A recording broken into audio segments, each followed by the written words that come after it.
So this lower portion and sideline picks up just after we've done this dragon's mouth into the side of the body. And the progression continues. Now we started here, did shoulder, did torso. Now we're going to do the hip. So we're in this one knee and one foot position.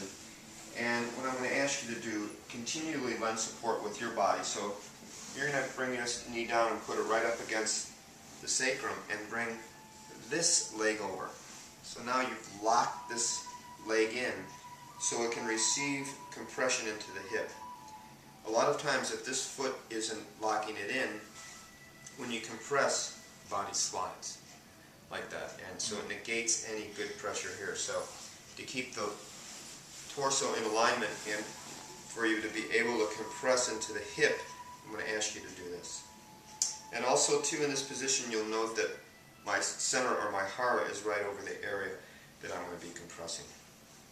So just to make yourself familiar with this area before we start, it's the top of the hip, and then you're going to feel for the top of the leg bone or the greater trochanter of the femur. There's a bone here. And the other bone that we're going to be dealing with in this portion of the technique is the side of the sacrum, or the bottom of the spine here, the triangular base bone. You're going to feel the lateral border of the sacrum, the greater trochanter of the femur, and we're going to compress all in this soft tissue. Again, it's like another crescent moon shape right around the bone. So we're going to do a couple of different things to loosen the area here, not only to soften the musculature, but also to start to address some of the energy channels that are passing through the hip, primarily the gallbladder meridian. So for starting the general compression of the hip, we're going to use the palm of our hand and we're just going to compress right into the soft tissue.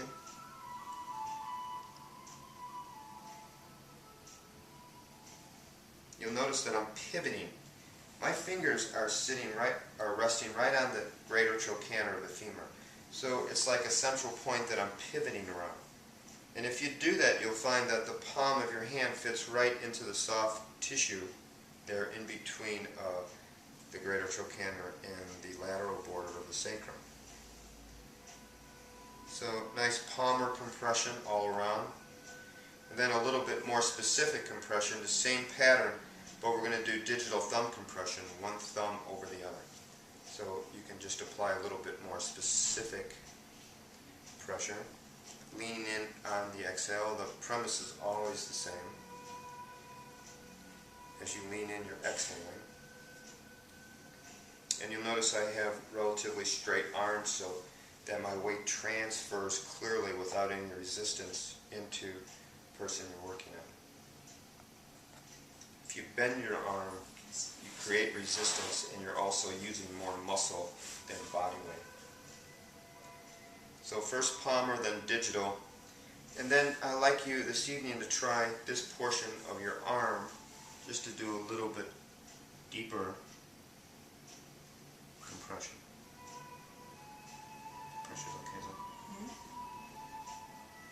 Just to get familiar with using forearm. If this is uncomfortable for you body mechanic-wise, depending on your size, I'll be watching you when you're working, and I'll make some other suggestions. So after addressing the hip, we're going to continue with palmar compression right down the side of the leg. Okay. So this is the lateral side of the leg. Now, the most superficial of the muscle is the iliotibial band, which is right in the center. Energetically, one of the meridians that passes through here is the gallbladder meridian. So this is, gallbladder meridian starts here and just goes all through this area that we're working on. So we're going to use palmar compression. And again, notice that I'm still locking the leg in so it doesn't slip. It's a nice palmar compression.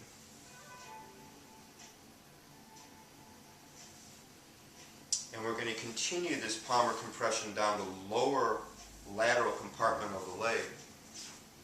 So I would suggest changing your body posture so that you can utilize not only coming from a good stance, a good balanced stance, but also where you can lean in using your body weight.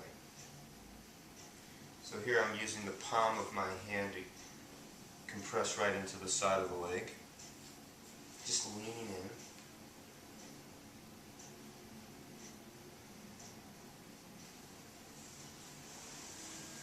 And if you'll come over here for a second, as you compress, I want you to try to find one tsubo, one of these points we talked about. And in the quiz we took, we talked about the tsubo being an opening in the meridian so that you can more readily address the energy there to help restore the body towards homeostasis or balance. So this particular tsubo, here's the ankle bone, or the malleolus, the lateral malleolus. And this point is found just directly below it and in front. There's a little indentation. And I want you to see if you can feel that, and if you feel like a little dull ache there.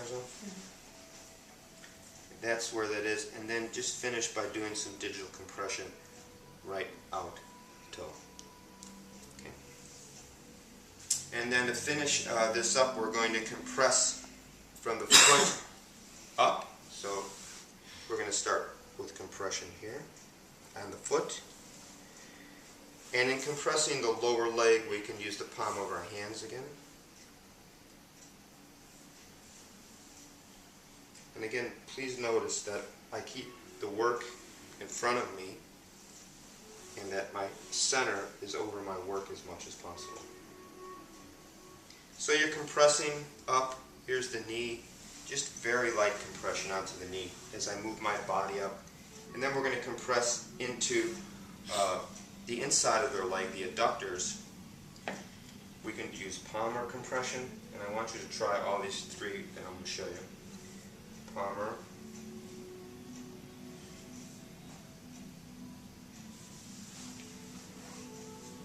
arch of the foot,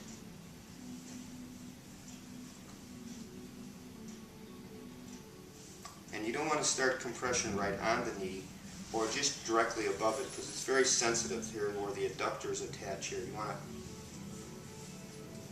compress a little above it. So this is the arch of my foot. You'll notice the contour here, natural contour, fits right over this area. And you can also try using this portion of your leg just to lean in a little bit. And I'm showing you all three of these depending on the different body types that you're going to be working on.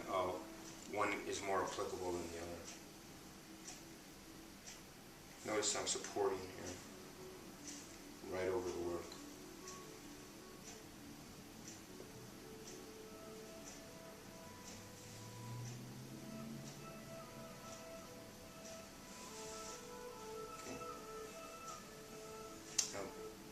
Shift over here now, please. Come. So I want to show you this last thing. So we're going to end with a stretch. Come behind if you can. So we just compressed here, and how we're going to end this is this way. I'm going to grab a hold here, and I'm going to come to a seated position, but I'm going to put my leg above her hip. Okay. Not on her sacrum, but above the hip. And then I'm just going to lift his leg and bring it back for a nice stretch. How's that? So is that okay? Yeah. Too much? That's good. Crossed arm, double up, double thumbed. Okay. Nice supported stretch.